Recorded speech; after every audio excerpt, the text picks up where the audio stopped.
Pre-order Mad as Hell on iTunes. Click the link below. After generating massive speculation recently concerning a possible third run for the presidency, Mitt Romney announced earlier today that he would not, in fact, be running for the Republican nomination for the presidency for the election in 2016.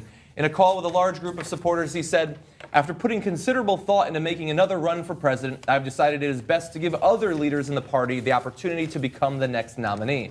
I did not want to make it more difficult for someone else to emerge who may have a better chance of becoming the president." Kind of a bold statement. He added that it was unlikely that he would change his mind.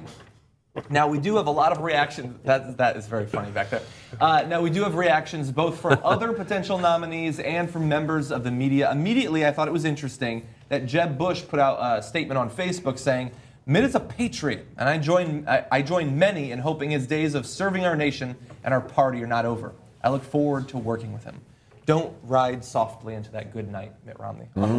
Okay, so here's the statement that Jeb Bush actually wanted to put out. Followed with a in terms of their yes. Yes! Okay.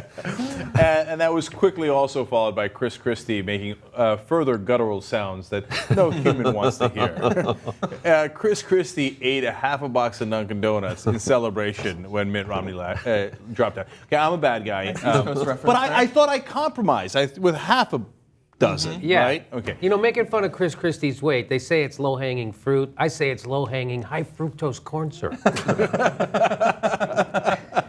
I thought you were going to go with, like, Chris Christie says, but what's fruit? Okay. Anyway. All right. So the reason I say that, and the relevant part of the story in regards to Jeb Bush that John just brought up, is that there are three candidates that the establishment wants. Now, when we talk about establishment, you have to be clear about who we mean, right? Because there's a lot of people with a lot of money on the Republican side, but some of them are not necessarily, quote unquote, the establishment that we're used to. When we say establishment, we're talking about special interests, the guys who've been running the Republican Party for decades. So the Chamber of Commerce, corporations, bankers, etc. Wall Street predominantly, okay?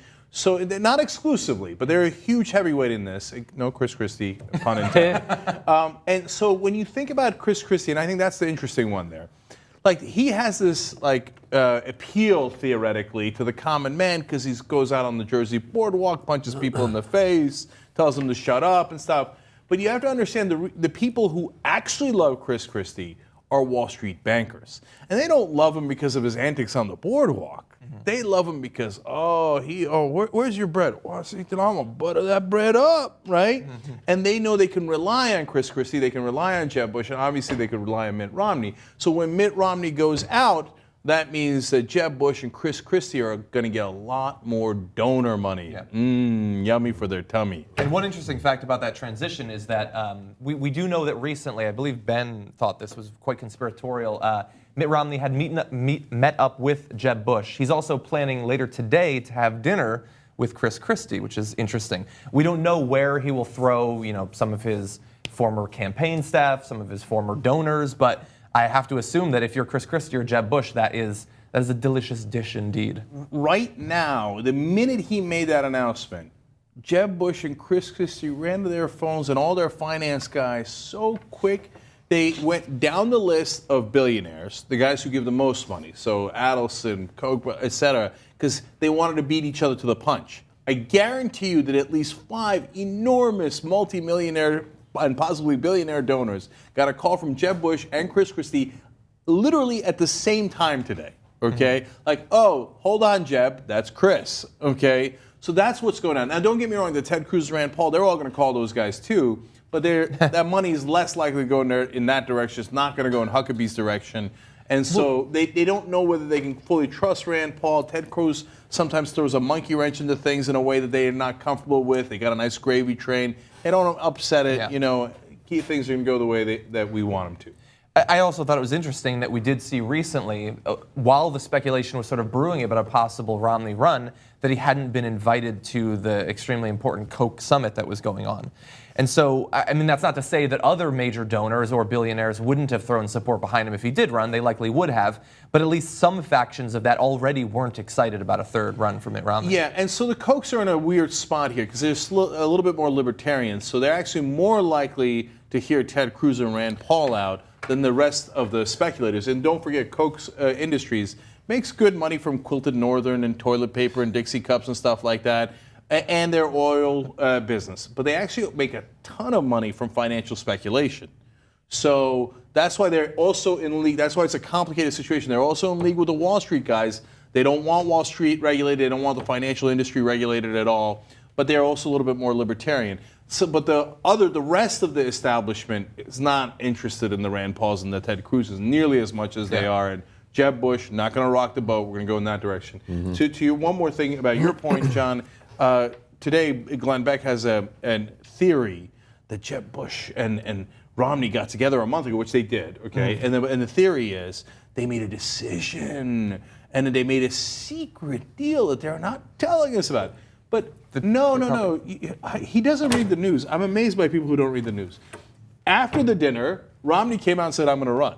So obviously the dinner didn't go well. He changed his mind and now is turning around saying, I had this huge 4-hour call and all my staffers told me I was on meth. But that's the decision, the whole thing, that he's going to run and that he's not going to. He gets you coming in and going. Oh, it was a false flag operation. Exactly. He rode in on Rafalka with the false flag. No, they don't like each other. They were going to run against each other. And then Mitt Romney got talked out of it by his staff, probably by his wife as well. And so now Jeb Bush and him have to pretend to be friends. But by the way, if you read all the news behind it, no. Romney is going to support Christie over Jeb Bush. Can I complicate that slightly? Yeah. I have an interesting quote. We'll see who you think he's talking about here. This was something that Mitt Romney said after announcing that he would not be running. He says, I believe that one of our next generation of Republican leaders, one who may not be as well known as I am today, one who has not yet taken their message across the country, one who is just getting started, may well emerge as being better able to defeat the Democrat nominee. You can't even say Democratic. In fact, I expect and hope that to be the case. That could be Jeb. It could be Christie. No. Could be Bolton. I will give a definitive interpretation of that quote. The primary part of that quote is actually about someone not as well known as me. And the reason he's saying that is because he just came out of that 4-hour meeting with his staff where they told him the same thing that I had been saying to Mitt Romney all along. I'm not sure he watches the Young Turks. He should, though. Which is, hey, schmuck, you got name recognition because you ran for president last year. You were the nominee last time, right? So that doesn't mean that you're the most popular. Like when you actually go to vote, they're not going to vote for you. Just when they're asked now, they're like, oh, I've never heard of Marco Rubio. Mitt Romney, I know Mitt Romney, and they check that. Yeah. That's why Joe Lieberman was leading for so long in one of the races that he ran. Joe Lieberman was never going to win the Democratic primary, but he had been the VP nominee earlier with Gore, so that's why he was leading based on name recognition. So that's what his staff told him. Hey, schmuck, just because you're leading the polls doesn't mean that you're not going to lose to a guy with no name recognition when you guys actually start the race. That's why that was top of mind for him. That's why he gives that quote. But the second reason, which is a smaller one, is he doesn't like Jeb Bush. Jeb Bush has enormous name recognition. So he's not going to say, I think the guy who's going to win is a guy with not much of a name. If the guy he likes has the last name Bush.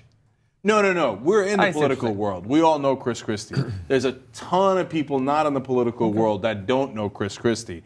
Everybody knows Bush, right? The last name Bush. And finally, I mean, just to settle the debate, he gave Chris Christie the top speaking role at his convention when he was the nominee.